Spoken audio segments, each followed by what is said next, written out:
New orb, new Juno reactor, new Kamasi Washington, and Hybrid have finally given us a release date for their 5th album.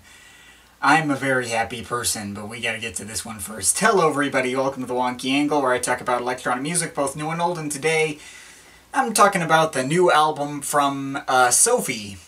Oil of Every Pearl's Uninsides. That is quite the title. Sophie is a Scottish producer affiliated with PC Music, who I've been recommended a number of times in the past. She's worked with the likes of Charlie XCX, Vince Staples, Cashmere Cat, and no, we are not talking about that one. I'd not actually heard anything she'd made previously before making this video, so I first listened to her singles compilation Products, and it became pretty clear pretty quickly why so many people are drawn to her.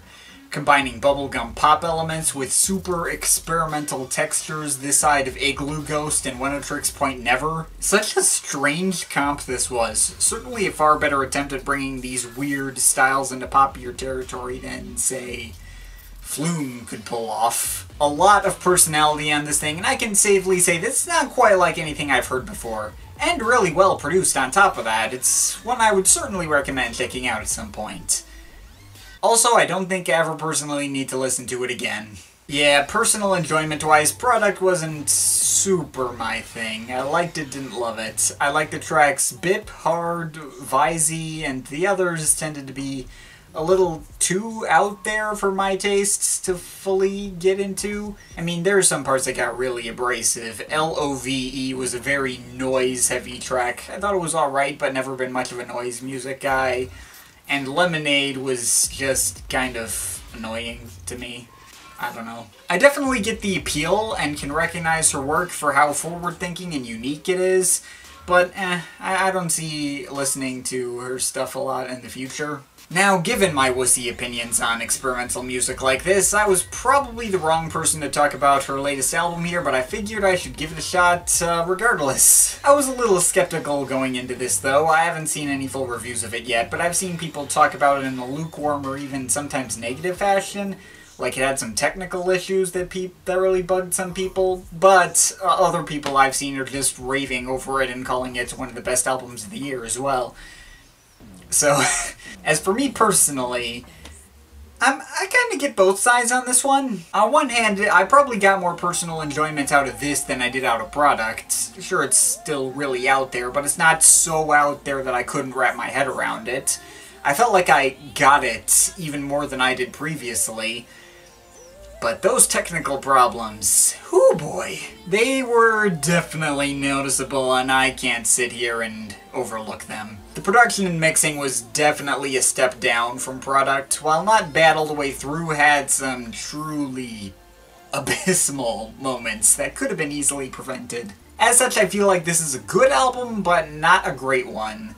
I can appreciate for what it is, but it's pretty spotty and inconsistent. I'll start with the stuff I liked. There are 4 tracks I didn't have much of a problem getting into. I actually liked Faceshopping. Sure, it was pretty abrasive and noisy, but I thought it was a cool idea, talking about photoshopping your face and that kind of stuff. It was catchy. I also liked the bridge, where things briefly turned significantly more melodic, even though it didn't last too long. Is It Cold in the Water was a highlight for me. The vocals on there were almost operatic, and the atmosphere was really compelling on that one. And Pretending, that was just a straight ambient track, and in spite of a lot of audio clipping all over the place, which doesn't sound like it was on purpose all of the time, I did like the creepy and heavy atmosphere provided for the most part. And of course, there was Immaterial, the poppiest and cheeriest of all the tracks on here, and also probably my favorite on the whole thing. Bright, colorful, catchy, and the production was pretty satisfying across the board. I liked the xylophone-y tones in certain parts.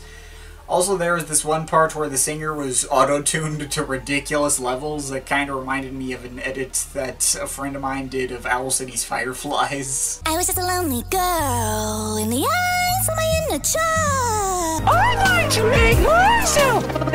I don't know, I just thought that was kind of funny and it put a smile on my face. But now we gotta talk about stuff I wasn't as keen on. I mean, some I just wasn't drawn into the composition itself, not being my personal taste, like Pony Boy, which is pretty similar to Faceshopping in how abrasive and noisy it was, but it was less catchy or melodic. I mean, it wasn't bad, but it wasn't one that I was ever super looking forward to while I ever listened to it. And Not Okay just reminded me of those instrumental interludes from Flume's Skin, like Wallfuck and all those. Quite frankly, I don't need that any more of that kind of stuff. But again, wasn't bad either. I mean, the instrumental interludes were one of the better things about Skin. But now we gotta talk about this album's, technical difficulties. See, across the board, this album had really tinny and treble-heavy mixing. Even on the best tracks, it was still there, and a problem too. Like on Faceshopping, there was like some growling robotic vocals that blended in so seamlessly with the synths around it. I didn't hear it at all until my last couple of listens, and still can't understand a single word being said. That doesn't really have anything to do with being tinny sounding, but you get the idea. But sometimes the mixing almost completely brought down, like, entire tracks. The vocals on It's Okay to Cry, for instance. This isn't a comment on how Sophie's own voice was kinda deeper than I expected. I mean, I know she's transgender, don't bother pointing that one out. But it does sound like she highlighted the treble in her voice, and maybe to sound more feminine, or more intimate, or something, I don't know. But whatever it is, I don't think it really worked. It just kind of made the entire track less satisfying experience, and took out some of the emotional power she was going for me. This effect also kind of applies to Infatuation as well. Well, to be fair, I think that one just didn't stick out to me as much because not much happens in it. It's just kind of the same thing over and over. But yeah, the disappointing bass that didn't exactly help either. But the mixing outright ruined the entire first half of Whole New World / Pretend World. The 9-minute closer on here. It's not just some vocals or one synth that could have been bassier.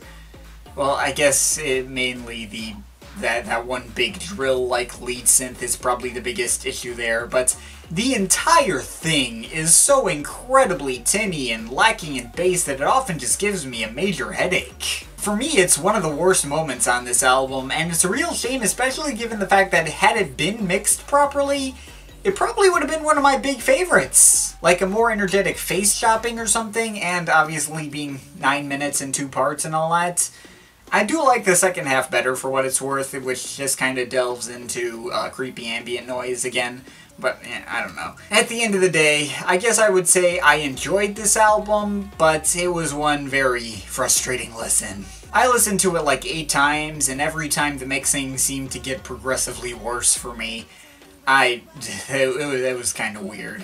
I don't think I'm likely to return to this after making this video. That said, I will probably still recommend checking it out, if nothing else. Subpar production aside, I really like the ideas that went into this album. Sophie has a unique sound and personality and is doing what she can to push the genre into new territory. And there are just plenty of good tracks on here that I like just by themselves. Personally, I just feel like it had the potential to be a lot better if it were, like, given a remaster or something, but we got what we got. If you love the crap out of this album, I certainly get it. Personally, I only like it and don't love it. Better than nothing, I guess. Yeah, so overall, I think I'm feeling a 7.3 out of 10. But of course, this is just my opinion. You can feel free to disagree with it, but I'd like to hear your thoughts, so leave the comments in the comment thing down there.